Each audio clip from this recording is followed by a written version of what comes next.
அனைவருக்கும் வணக்கம். எல்லாம் எப்படி இருக்கீங்க? நம்ம சொன்னபடி உணவு முறைகள் கரெக்டாக ஃபாலோ பண்ணிங்களா? ஃபாலோ பண்ண பாருங்கள், நல்லா இருக்குங்க, அமைதியாக வாழ்வீங்க. இதில் சந்தேகம் இருந்தால் கூட பதிவிடுங்க, அதுக்கான பதிவுகளை தொடர்ந்து ரெடி பண்ணி போடலாம்.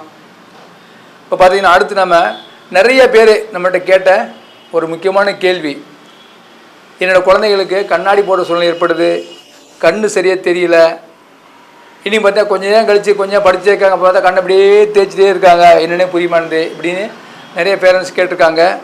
அதன்படி இன்றைக்கி இந்த கண் சார்ந்த பிரச்சனைக்கு இந்த பதிவை வெளியிடுறோம். இதை பார்த்து பயன்பெறுங்க. இந்த கண் அப்படின்ற பார்த்தீங்கன்னா இன்றைக்கி நிறைய பேர் படித்தவங்க படிக்காதவங்க யாராவது சரிங்க, படிச்சிருந்தால் நம்ம படித்தவங்க செய்கிறோம், கம்ப்யூட்டர் மேலே உட்காந்துருக்கோம், இல்லைனா செல்ஃபோன் ஓட்டிகிட்டு இருக்கோம், எதுவும் பண்ணிகிட்ருக்கோம். சரி, எனக்கு படிக்கவே இல்லைன்னா அவங்க சரி அவங்க சும்மா இருக்காங்களா, அவங்க சும்மா இருக்கலாம், அப்போ அவங்க வந்து டிவி பார்த்துட்டே இருக்கிறாங்க. இப்படி ஏதோ ஒரு செயற்கை ஒளியை நம்ம பார்த்துட்டே தான் இருக்கிறோம். இயற்கையான ஒளியை விட்டுட்டு, இயற்கை ஒளி என்ன, சூரிய ஒளி தான், அந்த சூரிய ஒளின்றதை விட்டுட்டு ஒரு இடத்துல ஏதோ ஒரு இடத்துல போய் உட்காந்து ஒரு மூலையில் உட்காந்து தான் பார்த்துட்டு இருக்கோம். இன்றைக்கி பப்ளிக்கில் வெளியே வரதில்லை, மூலையில் ஒரு வீட்டில் மூலையில் உட்காந்துட்டு செல்ஃபோனு அல்லது டிவி அல்லது கம்ப்யூட்டர், இந்த மூணில் ஒன்று தான் நம்ம டைம் செலவு பண்ணிகிட்ருக்கோம். இந்த மூணுமே செயற்கை ஒளி கண்ணுக்கு உகந்ததல்ல. அப்படி பார்க்கும்போது நம்ம இப்படி தொடர்ந்து செஞ்சுட்டு இருந்தோம்னா என்ன நடக்குன்னா, நம்மளோட கண் நரம்புகள் பாதிக்கப்பட்டு இரத்த ஓட்டம் தடைப்பட்டு கண்ணில் கழிவுகள் தேங்கி நிறைய பிரச்சனை உருவாக வாய்ப்பு இருக்குது. அந்த கண் நோய்கள்னு சொல்லும்போது நிறைய நோய்கள் சொல்கிறாங்க, கணக்கெல்லாம் நோய் சொல்கிறாங்க. கண்ணில் குளுக்கோமான்றாங்க, கிட்ட பார்வை தூர பார்வை அப்படி என்னென்னமோ சொல்கிறாங்க, நிறைய விஷயங்கள் வெளியிடுது. அப்படி எல்லாத்தையும் பார்த்தீங்கன்னா என்னோடய ஆராய்ச்சியின்படி 2 விஷயம் தான் மெயினான விஷயங்க. இது எத்தனை நோய்க்கு வந்து 2 காரணம் தான் முக்கிய காரணம். அந்த 2 காரணம், ஒரு காரணம் வந்து பார்த்திங்கன்னா கண்ணில் வந்து கழிவுகள் முழுசாக நீங்காத ஒரு காரணம்.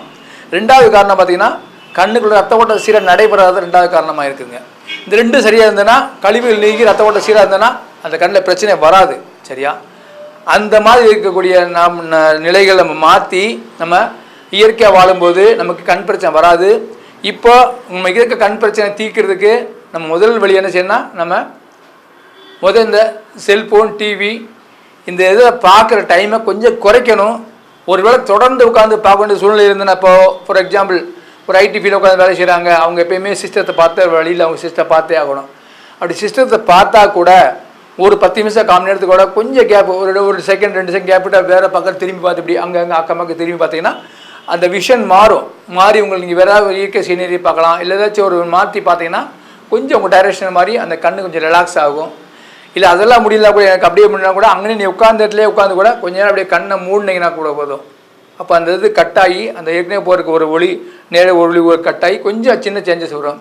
இந்த மாதிரி அடிக்கடி நம்ம செய்யலாம் இதெல்லாம். சரி, இதெல்லாம் ஓகே. நம்ம இப்போ இருக்க பிரச்சனை தீர்க்க சொல்லி அடுத்த வழி கேட்டிங்கன்னா, நம்ம வந்து இதுக்கு ஒரு அருமையான கண் மருந்து வெளியிட்டுக்கிறோம். அந்த கண் மருந்துன்ற வந்து ரொம்ப நீண்ட நாளைக்கு முன்னோர்கள் செஞ்ச மருந்து. என்ன மருந்துனா, இந்த தளரூப தைலம் சொல்லக்கூடிய ஒரு அருமையான ஒரு விதை. இது கூட நாட்டு வெள்ளாட்டு பால், நந்தியாவட்டை மலர், இதை கொண்டு ஒரு மருந்து தயார் பண்ணிக்கிறோம்.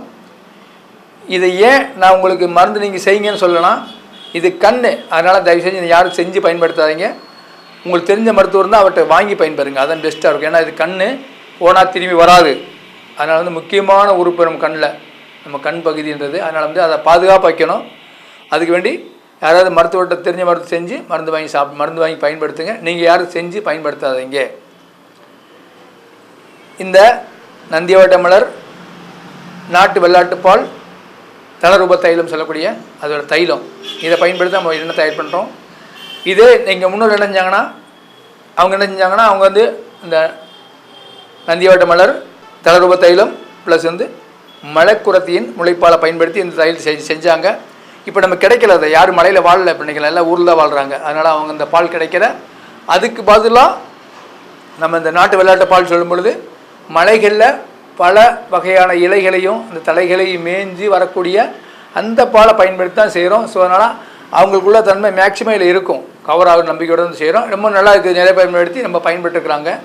அந்த பால் வந்து நம்ம சிறப்பானது தான். சரியா? அதனால் அந்த பால் நம்ம சேர்த்து அதை பண்ணுறோம். இதை வந்து நம்மளோட வைத்தியசாலையில் ரொம்ப நாளாக கொடுத்துட்ருக்கோம், நம்ம நிறைய பேர் பயன்பட்டுருக்குறாங்க. இது பயன்படுத்தும் முறைன்னு சொல்லும் பொழுது அழகாக நைட் தூங்கும்போது 2 சொட்டு மட்டும் கண்ணில் உள் பகுதியில் இந்த இடத்துல விட்டோம்னா அப்படியே ஃபுல்லாக கவர் ஆகிரும். அப்படியே அதுக்கப்புறம் தூங்கிட்டு காலையில் எழுந்திரிச்சு ஒரு டப்பில் நைட்டை தண்ணி வச்சிடணும். தண்ணி வச்சு வெளியே வச்சு மூடி விட்டிங்கன்னா அந்த தண்ணியில் வந்து நம்ம அட்மாஸ்பியரில் சில முக்கியமான எனர்ஜியெலாம் இருக்குது, அது ரிசீவ் ஆகிறதில்ல. அப்போது காலையில் எழுந்திரிச்சு நல்லா முகத்தை கழுவிட்டு கண்ணெல்லாம் நல்லா கழுவி எடுத்துகிட்டு தண்ணிக்குள்ளே நாக்கை நீட்டி கண்ணை நல்லா முழிச்சு உள்ள நாக்கை நீட்டி கண்ணை உள்ளே விட்டிங்க, முகத்தை இந்த அளவுக்கு உள்ளே விட்டிங்கன்னா அந்த தண்ணியிலுக்குடைய முக்கியமான சத்துக்கள்லாம் நம்ம கண்ணுக்கு படும், நம்ம முகம் ஃபுல்லாக படும். அப்போ வந்து நல்லா எனர்ஜியாக இருக்கும். ஸோ இந்த மாதிரி ஒரு 5-6 டைம் செஞ்சோம்னு வச்சுங்களேன், நமக்கு ரொம்ப உதவியாக இருக்கும். கண்ணோட அந்த கழிவுகள் நீங்கள் இருக்குது, இது ஒரு முக்கியமான வழி. அந்த மருந்து நைட்டில் போட்டோன்னு காலையில் வந்து இந்த மாதிரி செஞ்சுக்கணும். இப்போ டெய்லி பண்ணோம்னா நமக்கு வந்து ரொம்ப உதவியாக இருக்கும். அந்த கண் மருந்துக்கும் இது ஒரு ஹெல்ப்பாக இருக்கும். இப்போது இந்த நாக்கை நீட்டி உள்ள தண்ணிக்குள்ளே முழுக்கிற போது இந்த கண்ணில் மருந்து ஏற்றி மறந்து விட்டோம், அந்த மருந்தோட போயிட்டு தண்ணி இறங்கி நம்ம நாக்குள்ளே போவோமோ அப்படின்னு யாருமே செஞ்சு நினச்சிட வேண்டாம்.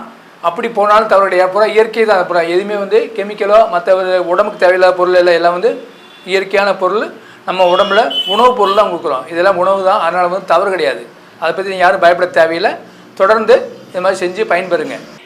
ஸோ இந்த மாதிரி இயற்கையாகவே நீங்கள் வாழ கற்றுக்குங்க. அதே மாதிரி முடியாதவங்க இந்த மாதிரி இந்த கண் மருந்தை ரெகுலர் தொடர்ந்து பயன்படுத்தி பயன்பெறுங்க. சில நாட்களே கண்ணாடி போடுறோம், கண்ணாடி கழட்டிடலாம். வேறு கண்ணில் நீர் வடிகிறது, கண் அரிப்பெடுக்கிறது, கண்ணில் பூளை தள்ளுறது, இப்படி பல வகையாக கண் பிரச்சனை இருக்குது. கண்ணில் வந்து இந்த திரை மாதிரி வர்றது, பார்வை குறைபாடு, தெளிவாக தெரியலன்றவங்களுக்கு பக்கத்தில் வந்து தெரியல, லைட்டு கண்ணு வந்து நைட்டில் வந்தோன்னா வண்டி ஓட்டும்போது கண்ணு கூசுது, அப்படி பல வகையான கம்ப்ளைண்ட் இருக்குது. அத்தனை கம்ப்ளைண்ட்டுக்கு வந்து இந்த ஒரே மருந்து ரொம்ப சிறப்பாக இருக்கும். ஏன்னா இதோட முக்கிய வேலை பார்த்தீங்கன்னா 2 வேலை தான். ஒன்று வந்து கண்ணுக்குள்ளே இருக்க கழிவுகள் முழுசாக வெளியேற்றுறது, அதுக்கப்புறம் வந்து கண்ணில் ரத்த ஓட்டத்தை சீர்படுத்துறது. இவ்வளோதான் வேலை, எந்த வேலையும் செய்யாது. இந்த 2 செய்யும்போது மற்ற தானாக சரியாக போயிடும். ஏன்னா உடம்புல எல்லா சக்தி கடல் கொடுத்து படைச்சிக்காரு. ஸோ அதனால் வந்து இந்த கண் வந்து பாதுகாப்பாகவும் ரொம்ப அருமையாகவும் இருக்கும். இதை மாதிரி செஞ்சு பயன்பெறுங்க. நன்றி.